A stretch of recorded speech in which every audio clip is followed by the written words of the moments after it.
नमस्कार मित्रों, Naresh IAS academy YouTube channel पर आपका स्वागत है और हम आंसर राइटिंग सेशन पर कार्य कर रहे हैं। सामान्य अध्ययन क्वेश्चन पेपर 1 आईएएस मेंस के लिए पहले ही हम आंसर राइटिंग सीरीज का एक बड़ा पार्ट कवर कर चुके हैं, तो देन आपको वहाँ उन वीडियोस को देखना चाहिए कि किस तरीके से स्टूडेंट्स ने आंसर लिख करके हमें भेजा, हमने उनका मूल्यांकन किया, फिर उसका एक बाद में मॉडल आंसर बताया गया है। अभी हमारा जीएस पेपर 2 है आईएएस मेंस एग्जाम के लिए, और एक क्वेश्चन है जो एक स्टूडेंट ने आंसर लिख करके हमारे पास भेजा है। वर्ष 2020 में ये क्वेश्चन पूछा गया है जीएस पेपर 2 में। इसका आंसर आपको 150 शब्द में लिखना है और अधिकतम 10 मार्क्स दिए जाएंगे। 150 शब्द में आंसर लिखने का अर्थ है कि आपको 6 मिनट के अंदर इसका आंसर लिख करके देना है विद क्वालिटी।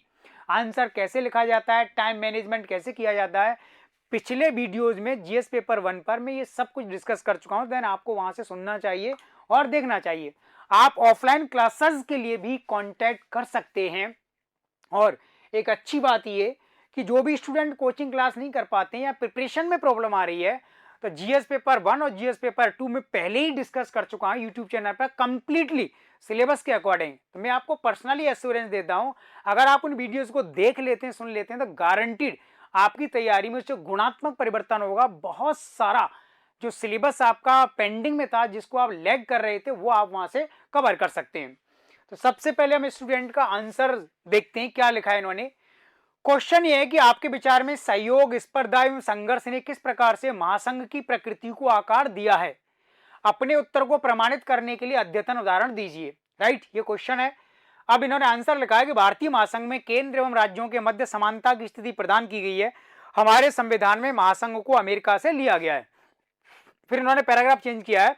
भारत में महासंघ के स्थान पर अर्धसंघीय व्यवस्था के लक्षण अधिक दिखाई देते हैं। केंद्र एवं राज्यों के मध्य कई क्षेत्रों में सहयोग की भावना को देखा जा सकता है, जैसे पंचवर्षीय योजनाओं को बनाना एवं लागू करना। फिर नेक्स्ट पैराग्राफ में इन्होंने लिखा है नीति आयोग में साथ साथ कार्य करना, शिक्षा एवं स्वास्थ्य के क्षेत्र में सहयोग आदि।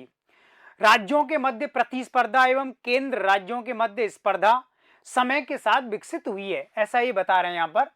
जैसे राज्यों में विदेशी निवेश एवं तकनीक को आकर्षित करने के लिए सम्मेलन बुलाना, सामाजिक सूचकांक में उच्च स्थान पर प्राप्त करने के लिए प्रयास करना, राज्य की सेवाओं की ब्रांडिंग करना आदि। फिर इन्होंने आगे भी लिखा है इसी प्रकार केंद्र और राज्यों के मध्य निम्नांकित क्षेत्रों में संघर्ष दिखाई देता है। कहां कहां पर संघर्ष दिखाई देता है। पहला उन्होंने बताया कि समान नागरिक संहिता, दूसरा पॉइंट लोकसभा एवं विधानसभाओं के एक साथ चुनाव, तीसरा हिंदी को राष्ट्रभाषा घोषित करना, चौथा राष्ट्र का धर्मनिरपेक्ष स्वरूप। इस प्रकार यह कहा जा सकता है कि सहयोग, स्पर्धा एवं संघर्ष ने महासंघ के स्वरूप को पूर्णतया विकसित किया है। ये है आंसर आपके सामने उस स्टूडेंट का। अब आप अपना मूल्यांकन कीजिए कि अगर आप आईएएस मेंस 2020 की मुख्य परीक्षा में शामिल हुए होते और आपने अगर इसी क्वेश्चन का आंसर लिखा होता, तो आपको कितने अंक मिलने चाहिए थे ईमानदारी से। तो मेरे अकॉर्डिंग स्टूडेंट ने इस आंसर में काफ़ी प्रयास किया है। पूरी तरह से ये आंसर अपनी लाइन लेंथ से हटा नहीं है।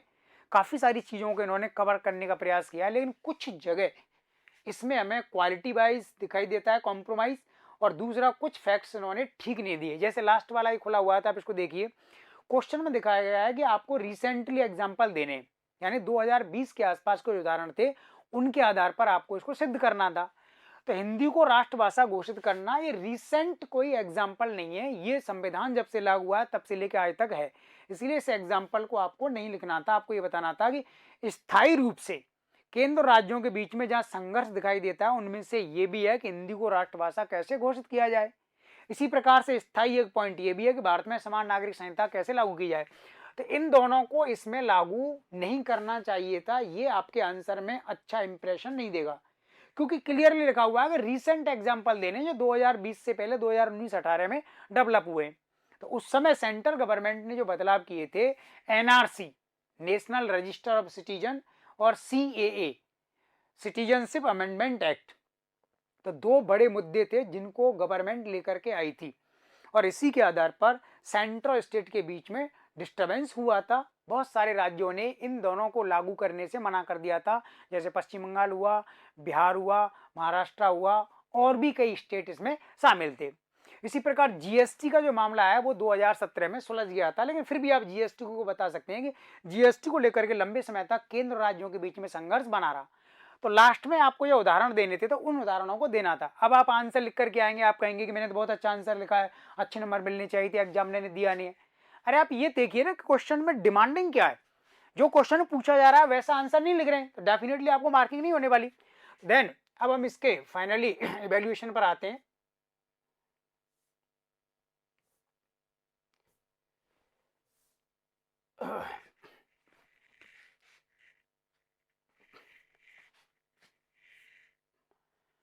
ये इनका क्वेश्चन है और इस क्वेश्चन में हमें कितने मार्क्स इनको देने चाहिए, तो काफ़ी इन्होंने प्रयास किया है, फिर भी 4 मार्क्स 4 अंक इनको 10 में से मिलने चाहिए, इतने तो आंसर की क्वालिटी है। लेकिन मैं फिर कहना चाहूँगा इतने नंबर अगर आपको आते हैं तो फिर आपके आईएएस में सेलेक्ट होने की संभावना नहीं है।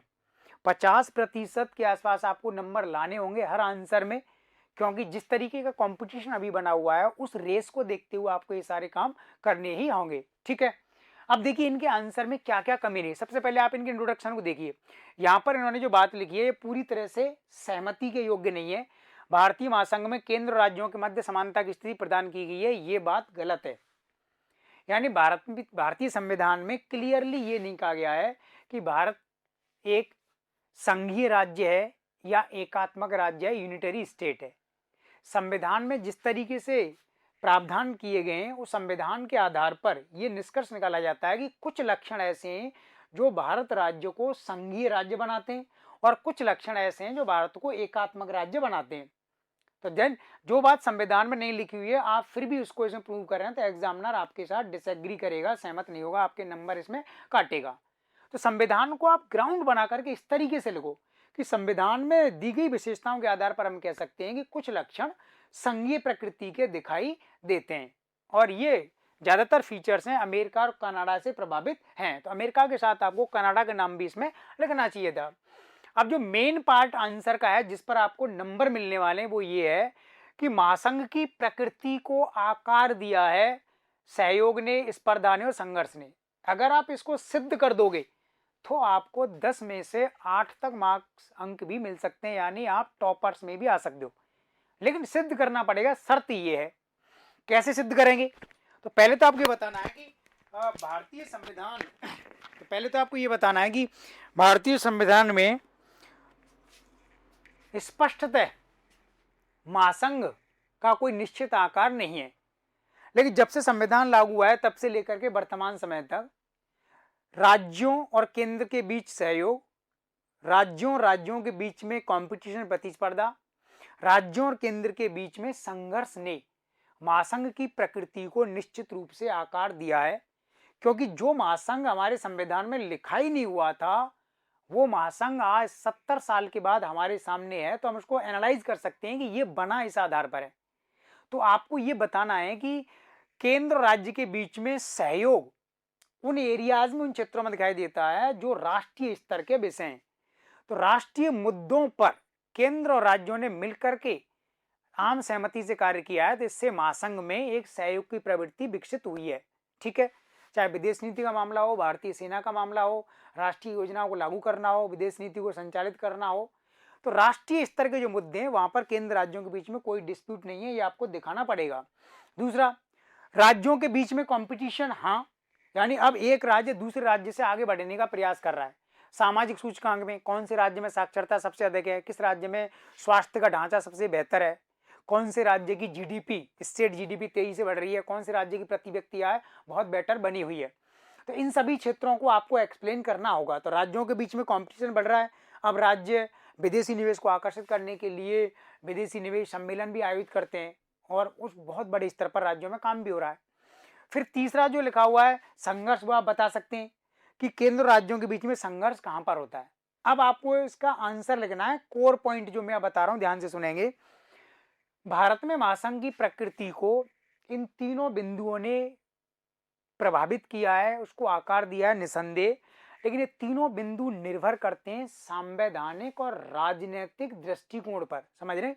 संवैधानिक और राजनीतिक दृष्टिकोण पर। इसका अर्थ यह है कि जिनका प्रावधान संविधान में स्पष्टतः है वहां केंद्र राज्य के बीच में कोई संघर्ष नहीं है, वहां राज्य और केंद्र सहयोग करने के लिए बाध्य हैं। राज्यों को केंद्र से कोई समस्या नहीं है, क्योंकि संविधान में लिखा हुआ है और संविधान में लिखे हुए के अनुसार केंद्र राज्य की सरकारें कार्य करती हैं।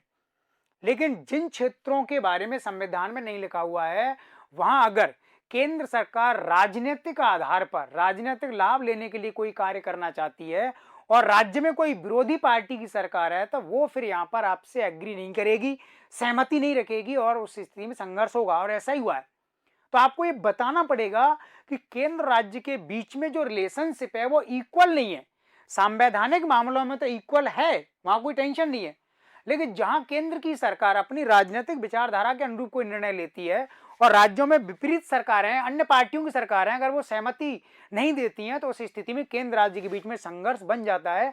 तो हमारे महासंघ में संघर्ष की, तनाव की स्थिति देखी गई है सिर्फ और सिर्फ राजनीतिक आधार पर, संवैधानिक आधार पर। यह संघर्ष नहीं बना है।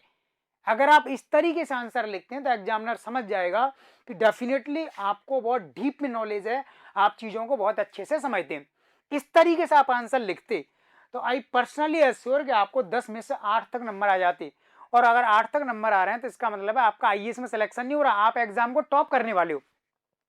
इस तरीके से आंसर राइटिंग आपको करनी चाहिए। ठीक है, धन्यवाद।